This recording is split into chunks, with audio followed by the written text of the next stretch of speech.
A long time ago, four sisters lived in a small brown house.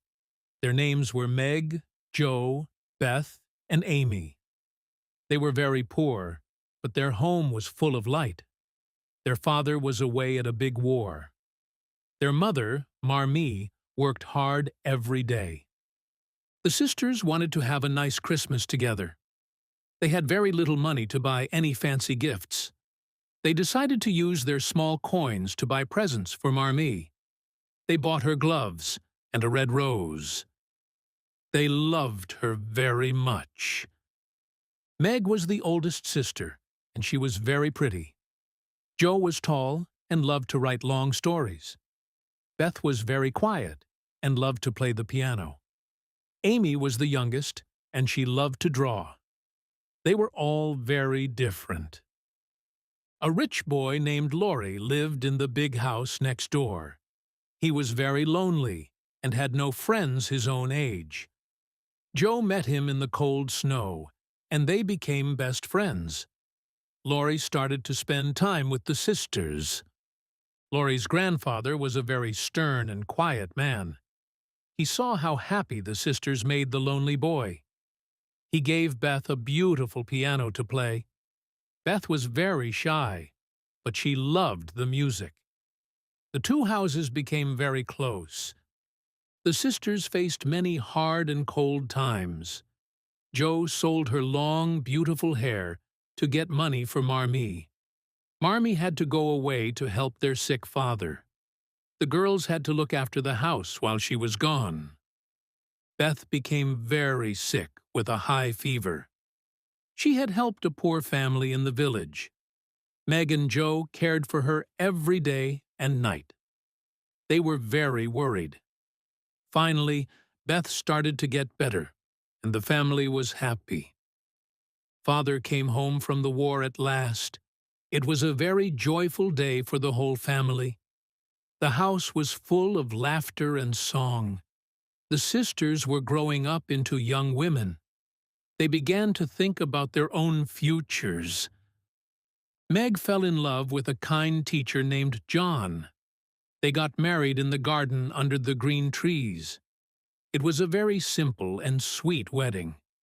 Meg was very happy to start her own small home and her own family. Jo wanted to be a famous writer in the big city. She went to New York to work and learn.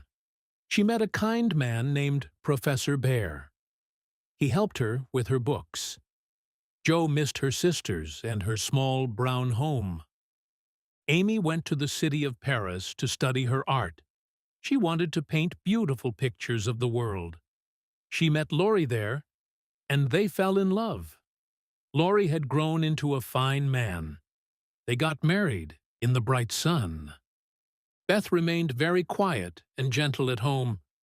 She spent her days playing music and helping people. But she became sick again, and she was very weak. The family stayed by her side. Beth passed away peacefully in her small white bed. The family was very sad to lose their dear Beth. They missed her soft music and her kind heart. Jo wrote a beautiful story about her sister. She realized that family and love are the most important things in the whole world. Jo and Professor Bear decided to open a big school for boys. They wanted to help children learn and grow. They lived in a large house with many books. Jo was a very good and very happy teacher for the boys. Amy and Laurie lived in the big house next door. They had a little girl of their own. Marmee and Father were very proud of all their children. The family stayed close together for many long and very happy years of life. The sun sets slowly over the apple trees in the garden. The old house is warm, and the evening air is soft. Jo sits on the porch and looks at the hills. She can hear the sound of children playing nearby. Marmee sits in her favorite chair by the fire. She watches the golden light dance on the wall. Her daughters are all grown, but they are still her little women. The house is filled with the smell of fresh bread and wood. The piano in the corner is quiet now. A single lamp burns on the table where Jo writes her books. The ink is dark, and the pages are full of memories. Every room holds the ghost of a laugh or a song. The shadows grow long on the grass outside. The white fence shines in the moonlight. The sisters walk together in the cool night air.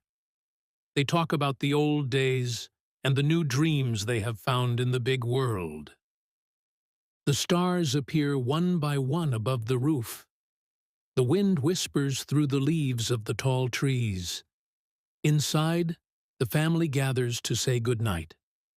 The doors are locked, and the world is very peaceful and very still tonight. The morning will bring the light of a new day. The garden will be green, and the birds will sing. The sisters will face the future with brave hearts. The light in the window stays bright against the dark of the night